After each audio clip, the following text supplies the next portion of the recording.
السلام علیکم ورحمۃ اللہ تعالی وبرکاتہ۔ دوستوں، امید ہے آپ سب بخیر و عافیت ہوں گے۔ مولا تعالی ہم سب کو صحت و عافیت اور نیک والی زندگی عطا فرمائے، دین و دنیا کے تمام فیوز و برکات سے فیض یاب فرمائے۔ دوستوں، آج ایک نئی ویڈیو کے ساتھ پھر میں حاضر خدمت ہوں۔ مولا تعالیٰ سے دعائے مولا ہمیں کہنے سننے سے زیادہ عمل کی توفیق عطا فرمائے۔ امانت اور توبہ، اس سلسلے میں باتیں ہوں گی۔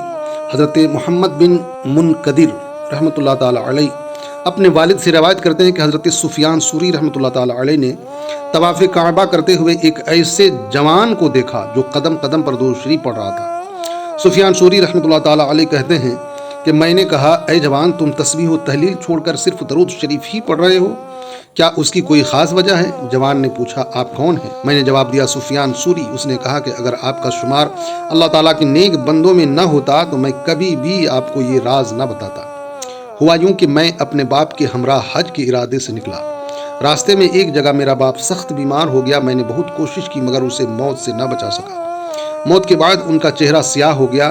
میں نے انا للہ و انا الیہ راجعون پڑھ کر ان کا چہرہ ڈھک دیا۔ اسی غم کی کیفیت میں میری آنکھیں بوجھل ہو گئیں اور مجھے نیند آ گئی۔ خواب میں نے ایک ایسے حسین کو دیکھا جو حسن میں بے مثال تھا۔ اس کا لباس نفاست کا آئینہ دار تھا اور اس کے وجود مسعود سے خوشبو کی لپٹیں اٹھ رہی تھیں۔ وہ نازک خرامی کے ساتھ آیا اور میرے باپ کے چہرے سے کپڑا ہٹا کر ہاتھ سے چہرے کی طرف اشارہ کیا۔ میرے باپ کا چہرہ سفید ہو گیا۔ جب وہ واپس تشریف لے جانے لگے تو میں نے دامن تھام کر عرض کی، اللہ تعالیٰ نے آپ کے طفیل اس غریب الوطنی میں میرے باپ کی آبرو رکھ لی۔ آپ کون ہیں؟ انہوں نے فرمایا، تم مجھے نہیں پہچانتے؟ میں صاحب قرآن اللہ کا نبی محمد بن عبداللہ ہوں صلی اللہ علیہ وسلم۔ تیرا باپ اگرچہ بہت گنہگار تھا مگر مجھ پر کثرت سے درود بھیجتا تھا۔ جب اس پر مصیبت نازل ہو گئی تو اس نے مجھ سے مدد طلب کی اور میں ہر اس شخص کا جو مجھ پر کثرت سے درود بھیجتا ہے فریاد رس ہوں۔ جوان نے کہا، اس کے بعد اچانک میری آنکھ کھل گئی۔ میں نے دیکھا میرے باپ کا چہرہ واقعی سفید ہو چکا تھا۔ ابو جعفر رحمۃ اللہ تعالیٰ علیہ سے روایت کرتے ہیں کہ حضور صلی اللہ علیہ وسلم نے فرمایا، جو مجھ پر درود بھیجنا بھول گیا اس نے جنت کا راستہ کھو دیا۔ اللہ اکبر۔ امانت امن سے نکلا ہے اور کوئی شخص حق کو چھوڑ کر مامون نہیں رہتا۔ امانت کی ضد خیانت ہے جو خون سے مشتق ہے، جس کا معنی ہے کم کرنا، کیونکہ جب تم کسی چیز میں خیانت کرو گے تو اس میں کمی واقعی ہو جائے گی۔